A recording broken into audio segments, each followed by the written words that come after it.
Hey guys, it's Corey. I figured I'd tell you guys what I got today on Comic Book Wednesday. Spoiler alert, it's only like two comics, then the rest are books. But I guess we'll start off with this book I got here, The Mummy Dark Resurrection, a new novel by Michael Payne, right there. And for those of you who don't know, the Mummy is my favorite Universal monster. Let me just read you the back of this real quick. Or I could actually just show you and you could press pause on it, read it yourself. But I don't know. Death was only the beginning. Siblings Josh and Stephanie Brandt family had seen its share of tragedy. Both their father and grandfather had disappeared during expeditions to Egypt while searching for the lost crypt of Princess Anaxinamun, the fabled priestess to Anubis, Lord of the Dead. When the latest dig uncovers a sealed tomb, it sets off a chain of events that brings Josh Brandt face to face with the mysterious Ardith Bay, a mystic with the secret knowledge of Anaxinamun. Bay seems possessed of remarkable powers and an almost supernatural second sight, and for good reason. Ardith Bay is actually the accursed living mummy Imhotep, banished from the halls of the dead for daring to love Anaxinamun. Now the tomb is open, and the unexplainable deaths begin to plague all who defiled the crypt. Josh and his sister must confront the undead evil of Imhotep, who has a plan to not only appease Anubis, but to bring about, through the frail Stephanie, what could be the end of all life on Earth. And that is The Mummy Dark Resurrection. This is a Dark Horse book, and yeah, it's The Mummy, my favorite Universal monster. Next, I got H.R. Haggard's She. I don't know very much about this. I know it was a movie, but I haven't seen it yet. But I saw it there, and it was only $5, which, in my personal opinion, seems a little steep. It seems a little high, but it is what it is. The inner description is she. Was Leo really the reincarnation of an ancient Greek prince whose name and wondrous feats were inscribed in history? Was Aisha merely deceived by some hereditary resemblance, thus imagining his appearance? Was she really thousands of years old and possessor of powers unknown to modern science? You must form your own opinion. She is one of the greatest imaginative creations of all time, written by the master of exotic tales and adventure, H.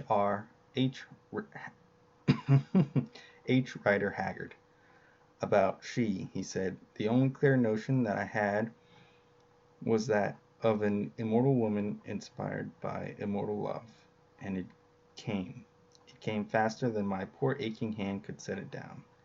And Rudyard Kipling, in a letter to H. Rider Haggard, said, "You did not write she, you know. Something wrote it through you." And that's what it is. I'm gonna check it out. Yeah, $5. Look at this. Look at how dirty that is on the side. And it's all bent up and stuff right here. $5 for that? Come on, man. I'm gonna have to clean all this off with the toothbrush and stuff. Next, I found 1, 2, 3, 4, 5. I found 5 Flash Gordon books, and they're all in order. I'm missing number 3 though, but it is what it is. This is Flash Gordon number 1, Flash Gordon number 2, missing number 3, Flash Gordon number 4, Flash Gordon number 5, and last but not least, Flash Gordon number 6. I don't know much about Flash Gordon. I've seen a couple episodes of the old TV show, Well, I say I've seen a couple episodes. I've seen the whole first season and the first episode of the second season, but I fell off for the second season.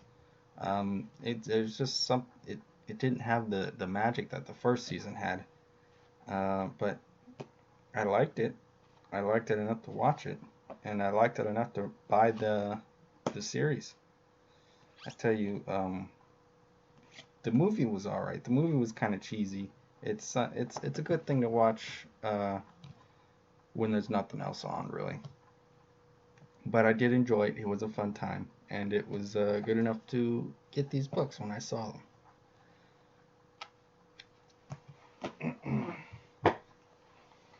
Last prose book that I got was Return to Peyton Place. I don't know much about this, but I picked this up because I knew I had another Peyton Place book in my library, of which that I hadn't read, and I picked it out before I started the video. The Evils of Peyton Place.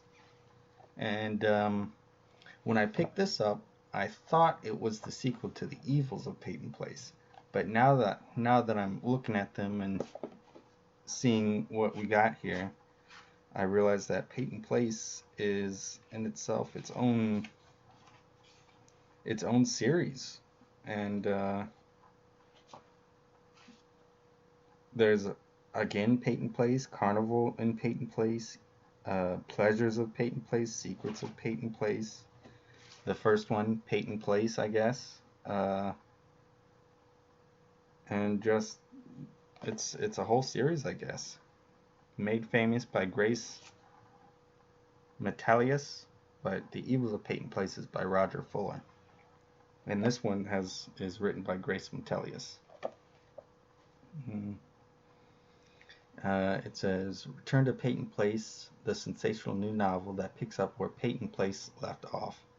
Allison McKenzie, who writes America's #1 bestseller, is thrown into a glamorous whirl of the smart set of New York and Hollywood. Selena Cross, who must fight the stigma of, oh goodness.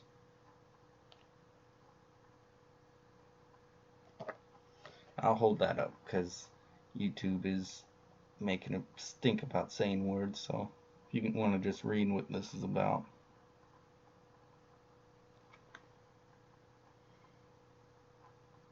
It seems fascinating. I'm going to read it. I don't know why I haven't read this one yet, because I've had it in my library for a real long time.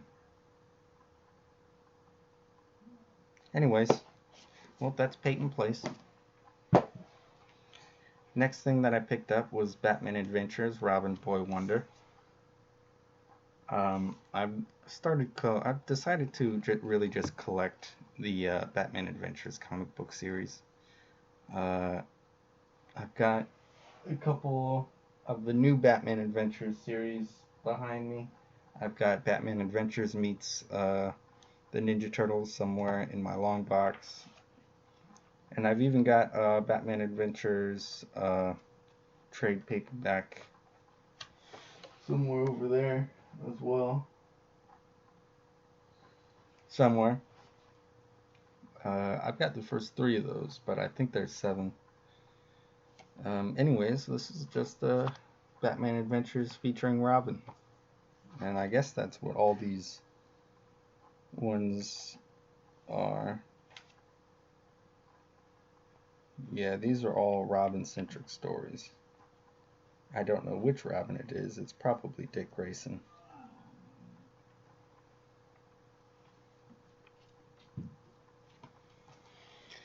Anyways, there's that.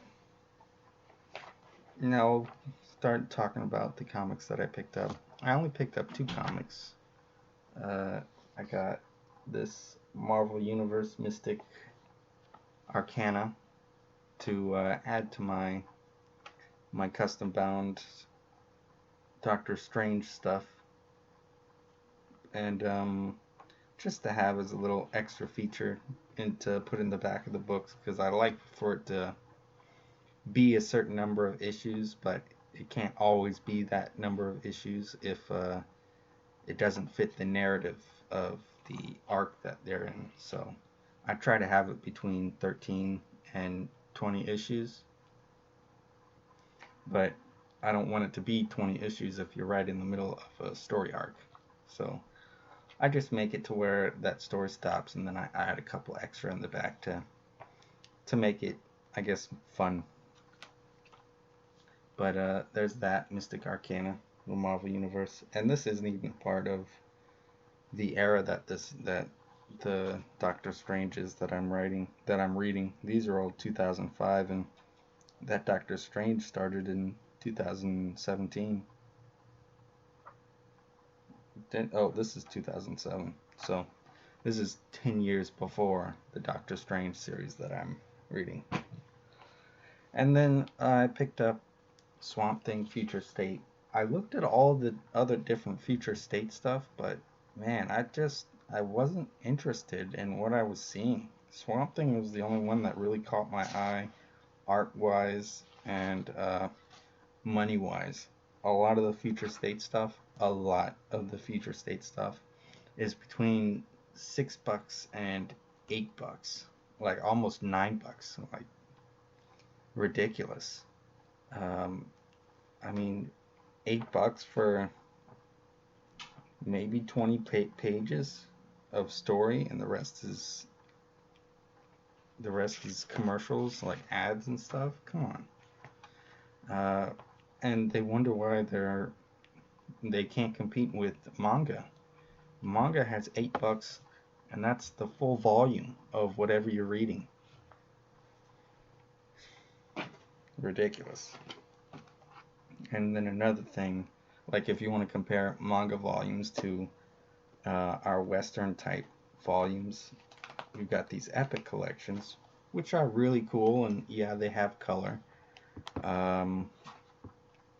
How many issues are in this? 1, 2, 3, 4, 5, 6, 7, 8, 9, 10, 11, 12, 13, 14, 15, 16, 17, 18, 19, 20. 20 issues. Oh, by the way, this is the Hulk Epic Run. This is Volume 5. And it's $40. That's a lot. Sure, it's great to see it in color and all that stuff, but if I'm being perfectly honest, I would much rather have it in black and white if it meant I was saving $20.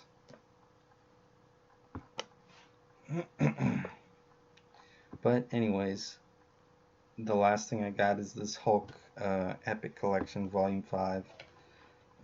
Who Will Judge the Hulk? Hulk and Doctor Strange are really my favorite Marvel heroes. So anything that's got them in it, I'll pick it up.